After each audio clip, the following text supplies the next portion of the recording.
Okay, we are back on our next video, which will be a little bit of shock tuning setup information. Not going to get into details of like what's inside shocks setup wise, what's in our shocks. It can just get way too complicated at that point. Different shock manufacturers, if they have a different size shock shaft, like Team Losi Racing Shocks is what we use. They're very expensive because you have to piece them together. They don't have shock kits. Sometimes you can find parted out cars on eBay and get them at a good price. But our shocks, for instance, run a 3.5 millimeter shock shaft. Other shocks will use a 3 millimeter, and that affects the way the shock works tremendously.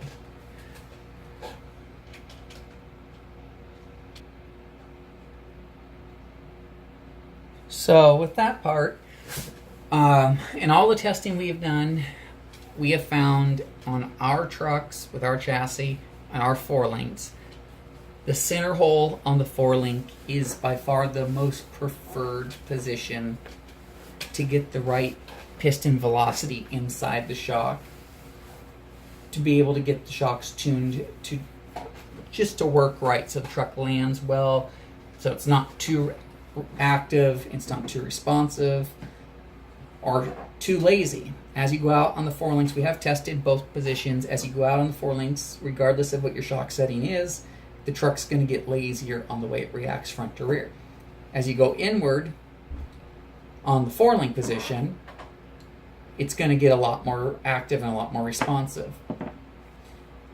Of course, different chassis, like a Cloudbuster, is a little bit different. There's less weight on the chassis, and it's in different spots. On this truck, on any of the shaft trucks we've actually dealt with, we have found where we're sitting to be optimum to get the truck to land right, to get the truck to launch right off the line, to get it to settle in racing situations between jumps. And that also can be a little bit to do with the shocks we're running as well, with the piston size, or not the piston size, but the shock shaft size, because the pressures in the shock are affected by the shock shaft size. Now, on the chassis itself, on ours, we have 3 rows of holes up and down. The top row was specifically designed for running the Team Losi Racing shocks that we do, and the length that they are. And then, of course, 2 rows down, so if you're running an associated shock or something else that's shorter, whether that's what you have or that's just what the manufacturer makes, they don't have something as long as this. Not many manufacturers have a shock that's this length and this size. That's a good quality shock. And then, of course, front to back, we have 4 holes. Like right now, you have 1, 2, and this one's sitting in the 3rd one back, and then the 4th. Front to rear affects the way the shock will actually ramp up. As you lay the shock down more, the shock gets more progressive as it gets into its travel. The more straight up and down it is from its pivot point. So if the shock was straight vertical, of course, then the shock's going to be working in the opposite direction. It's not going to work right. But when it's vertical from its pivot point as it stays, the shock's going to be linear. As you lay the shock in, the shock's more progressive. So you don't necessarily want to lay the shock in too far, because then it's initially a little too soft and it gets really progressive as it gets deep in its travel. But as it rebounds, it can also be a little bit lazy initially. And if it's too straight up and down, it can actually be too responsive. And it does affect things. So that's just all the combination of the spring you're running, the oil you're running, the piston you're running. That comes into play tremendously, obviously, and just how you want the chassis to react. But the shock position mostly just affects the way the chassis reacts, regardless of what is internally set up in the shock. So a lot of time, we pretty much stick to the same shock positions no matter what on the chassis, and then we'll tune internally in the shock if we're trying stuff. Because what we're trying to tune internally is something different than what the shock position is providing. So it's 2 totally different things. Generally, We are running the same piston combination, front and rear, in our shocks. We are running the same oil, front and rear, in our shocks. We do run our front shocks limited a little bit more. We have about 5 millimeters of limiting inside our shocks, but that only applies to this specific shock body and shock length, which takes about, when you have 5 millimeters at this point, it's about a ½ inch less travel in the front than the rear. Down travel. Up travel is the same, because it's the same shock body and the same mounting position. So we do run less travel in the front than the rear. It just keeps the truck a little bit more planted on the front end. We don't need any more weight transfer to the rear because the truck's hooked so hard as it is. And we really haven't found a need for more travel in the front on big jumps. But if we're having a little bit more travel in the rear, helps if you're coming off a jump, especially if you're running a track where you have 2 jumps back to back, like a straight line track would be. A lot of the time the trucks will come down a little nose first, but if you have the rear end with the more down travel than the front, you'll try to get the truck to settle about even that way.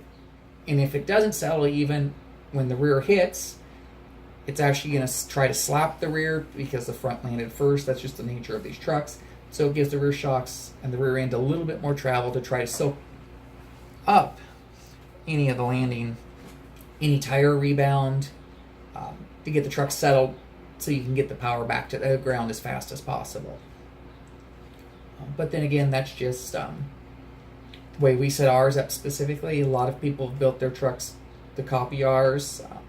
It seems to work really well. We've been very happy with it. Everything we've tried, we always go back to the way these are set up. And we have several of us with our trucks set up identical, and everyone that's runs them set up the way we are, they can't ask for a truck to work any better.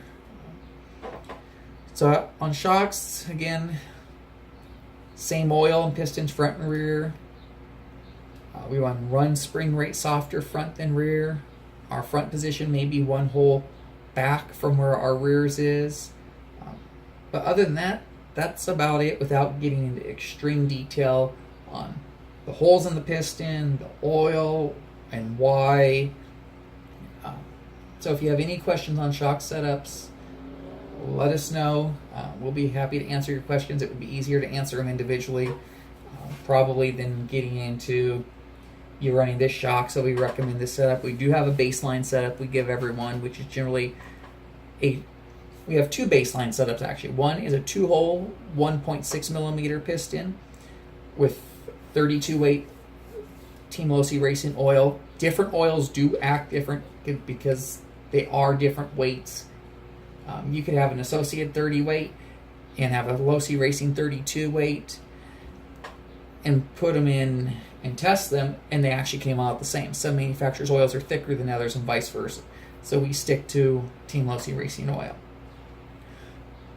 Another basic setup that is one of our standard setups we recommend is a 3-hole piston, all 3 holes at a 1.4 millimeter size, and that'll usually range between 32 weight and 35 weight on the shock oil. So those are our 2 base setups, which both work really well in these trucks, that we give anyone that orders a chassis and has any shock setup questions. Again, any other questions, feel free to ask.